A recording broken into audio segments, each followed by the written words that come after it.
Okay, so quick but powerful video. Since I like niche stores, how many products do we need or is necessary in order to make our niche store work? And if we have a general store or if we want more products, what do we do and what is the actual overarching strategy that is going to hit success? So pretty packed video.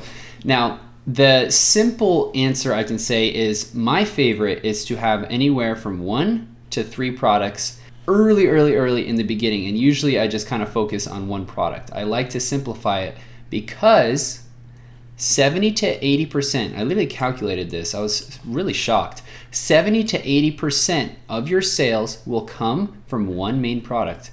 That's it. That's like we need to get this right. We need to really have clarity in our thinking, and we need to have clarity in which direction we're taking our business. And if we want to have the main lever, this is the main lever we need to get right. Now, the next thing that's interesting is around 70% of visitors, let's just say more than half of your visitors, are literally making a decision based off of your landing page.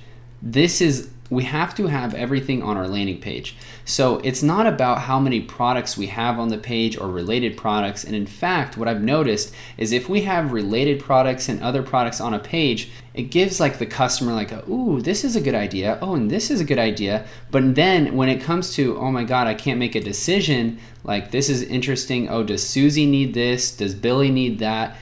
Then they don't know what to decide, and so they don't decide anything and they never end up purchasing. So I like to keep it very simple. Now, I want to go a little bit more into depth, but before I do, real quick, if you are watching this and you have a general store already and you're like, well, Charlie, I don't want to change my general store. I've noticed there's a few students that have this, and that's fine. You don't have to change your general store if you absolutely don't want to, but I would make sure that you find at least 1 or 2 of your main products and put that winning landing page on it. It's going to help so much. And then maybe later down the road, I suggest you test this strategy of a niche store, because believe me, if general stores were crushing it, I mean, I would switch my strategy, but it's up to you.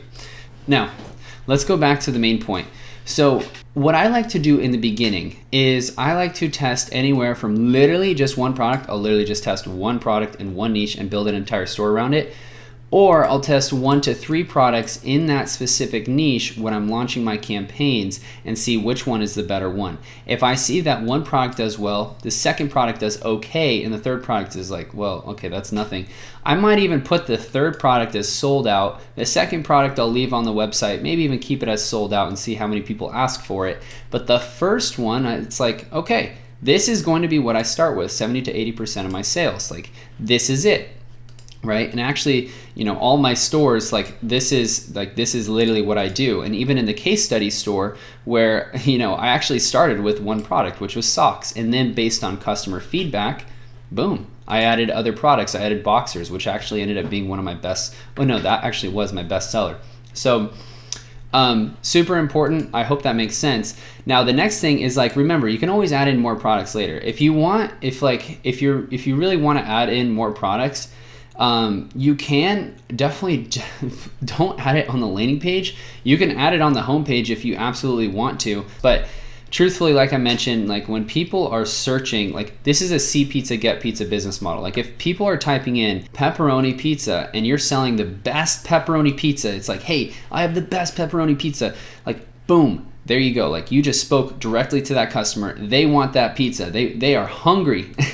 And so you are selling exactly what they want, and rather than, saying oh, well, to look more legit, I want to add in this thing, and I want to add in cheese sticks. And it's no, they literally just wanted that one thing. Trust me, if you just sell it how great it is, people are way more simple than, I was actually really surprised. And believe me, if this didn't work, and people weren't this simple, I'd be teaching it a different way. I'd erase everything and I'd show you guys what worked.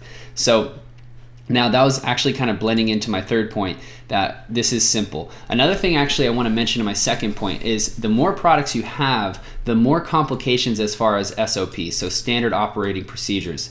Meaning when you're training your customer reps, your customer service agents, everything needs to be organized where each product, hey, these are the frequently asked questions for this product and this product and this product. And this is going to create a little bit of complexity if you have a ton of products. So I've liked to simplify this, and I've become way more profitable. Like, it is so easy to get off the ground running. Now, remember, let's tie this all in together. Our goal is to have a store that is cash flow positive. We want cash flow, we want profitability, and we want it one step at a time. And the only way we're gonna do that is by putting the brick in the right place and putting another brick and another brick. But regardless, we need to put a brick down. So we need to make sure that we follow the steps, and then we can add in other products and kind of do more complex, like arbitrary ideas. Like, we can add in everything later, but the basics we need to do immediately. Like 100% of the time, we need to do the basics. So super important to just always like understand where we're going and have clarity. So I hope this video kind of provided some of that clarity, and let's keep going through the other videos.